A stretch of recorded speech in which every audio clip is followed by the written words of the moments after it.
বিগত আমলে আপনি কোনো জুলুম অবিচারের শিকার হয়েছেন কিনা এই বিষয়ে আপনার অভিজ্ঞতা জানতে চাই।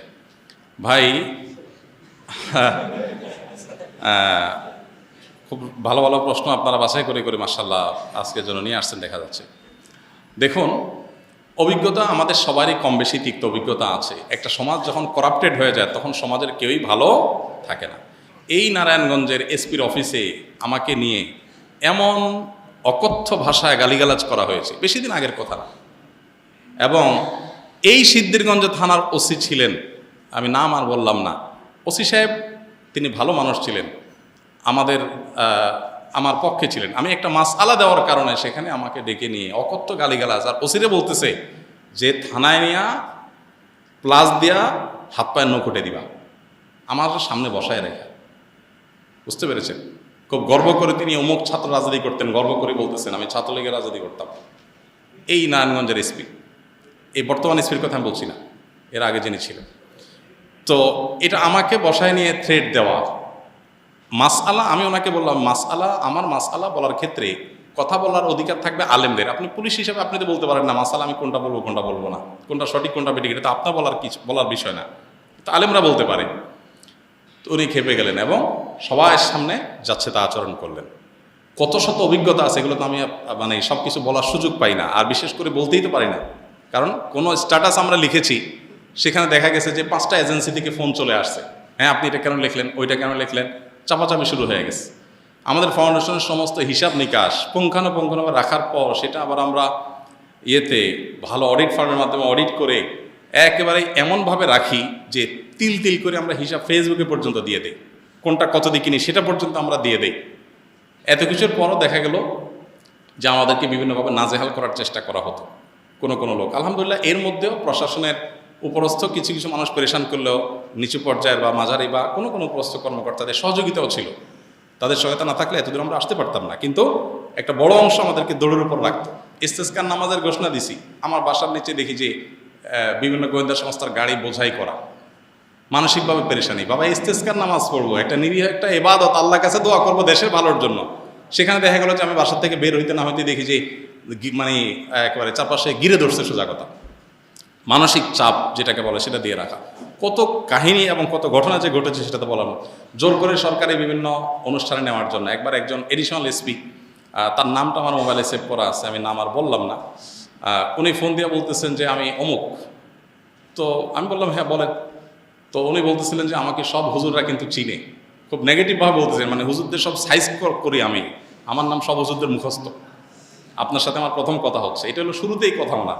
এরপর কি হয়েছে বলা যায় একটা অনুষ্ঠানে যাইতে হবে আপনাকে, সেখানে অমুক অমুক থাকবে, রাষ্ট্রের সবচেয়ে বড় বড় পর্যায়ের লোক তারা থাকবেন, আপনাকে যেতে হবে। কি হয়েছে সেখানে আপনাকে একটা বক্তব্য দিতে হবে। তো আমি বুঝছি যে আমাকে একটা প্ল্যান ওয়াইজ আমাকে দিয়ে একটা জিনিস করানো হবে। আমি বিভিন্নভাবে অপারগতা প্রকাশ করলাম, বলে যে রাষ্ট্রের প্রয়োজন আপনি অস্বীকার করতেছেন। হ্যাঁ আমি আমার রাইট আছে, রাষ্ট্র চাইলে আমার সেখানে বাধ্য করতে পারে না, আমি সাধারণ নাগরিক। যাই হোক, পরে শেষ পর্যন্ত আমার সেখানে যাওয়া লাগে না আলহামদুলিল্লাহ। তো এরকম পরিস্থিতি হয়েছে। সর্বশেষ এই যে আমাদের আসিফ মাহতাব গ্রেপ্তার হলো, তার নিয়ে পোস্ট দিলাম। আমাকে আমার এক ভাই সোর্স তিনি বললেন যে ভাই আপনি বাসায় থাকেন না। তো রাতে, এই কয়দিনের আগের কথা, রাতে যায় আরেক বাসায় যায় শুইতাম। এই কয়দিন আগের কথা, আগের বাসায় গিয়ে পালায় পালায় থাকতাম।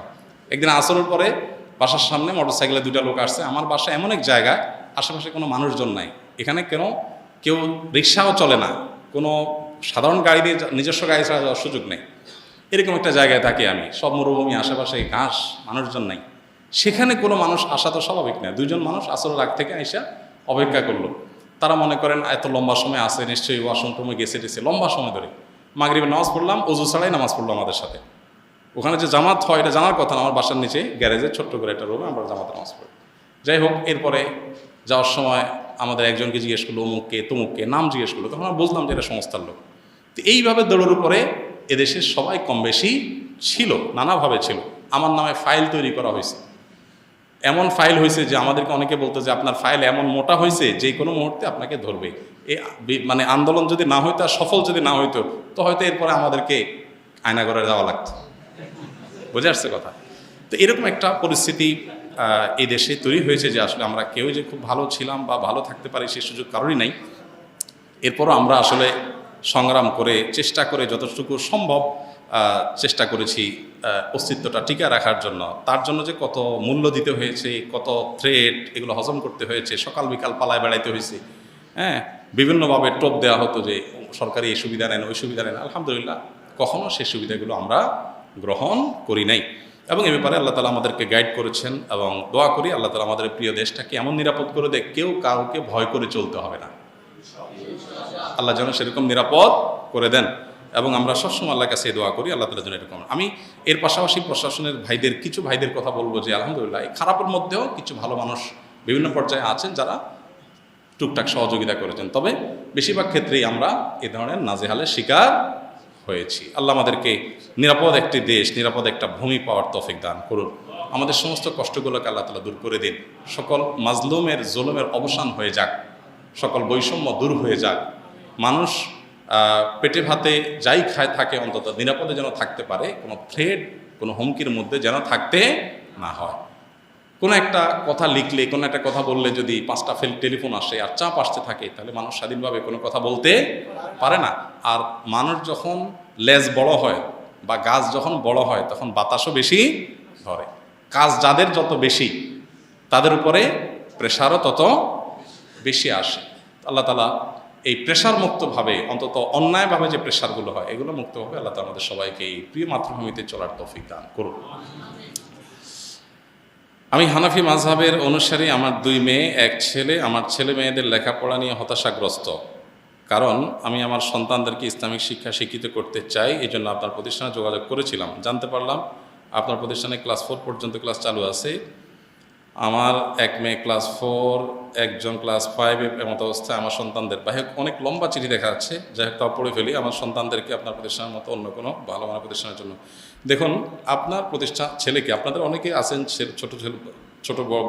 ছোট ভাই বোন অথবা নিজের ছেলে মেয়ে, তাদেরকে কোন প্রতিষ্ঠানে পড়াবেন এটা নিয়ে আপনারা পেরেশানিতে আছেন। আমাদের প্রতিষ্ঠানে বাহির থেকে বাচ্চা নেওয়ার খুব বেশি সুযোগ নেই। 500 বেশি স্টুডেন্ট, 2 শিফটে আমাদের পড়াইতে হয়েছে এতদিন। এখন 1 শিফট করতে গিয়ে আমাদের অনেক কষ্ট, ছোট্ট জায়গা হচ্ছে না। তো আমরা আসলে বাচ্চা খুব বেশি নিতে পারি না। তারপরও নভেম্বর ডিসেম্বরে ক্লাস 4 পর্যন্ত, সামনের বছর 5 পর্যন্ত আমরা নিতে পারবো। কোয়ালিটি নিশ্চিত ধরে রাখার জন্য আমরা পরিমাণ বাড়াইতে পারি না।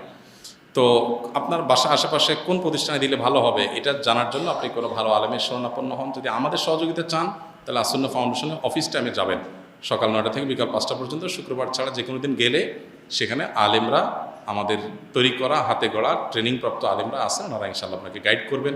যদি আমার কাছে পাঠানোর প্রয়োজন মনে করে, ওনারাই পাঠিয়ে দেবেন ইনশাআল্লাহ। আপনাদের সেই সহযোগিতার জন্য আসুন্নাহ ফাউন্ডেশন সবসময় খোলা আছে। জাযাকুমুল্লাহ খের, জাযাকুমুল্লাহ খের। আল্লাহ আমাদের সবাইকে কল্যাণ পথে রাখুন, আমল করার তৌফিক দান করুন। সুবহানাল্লাহ ওয়া বিহামদিহি, সুবহানাকাল্লাহুম্মা ওয়া বিহামদিকা।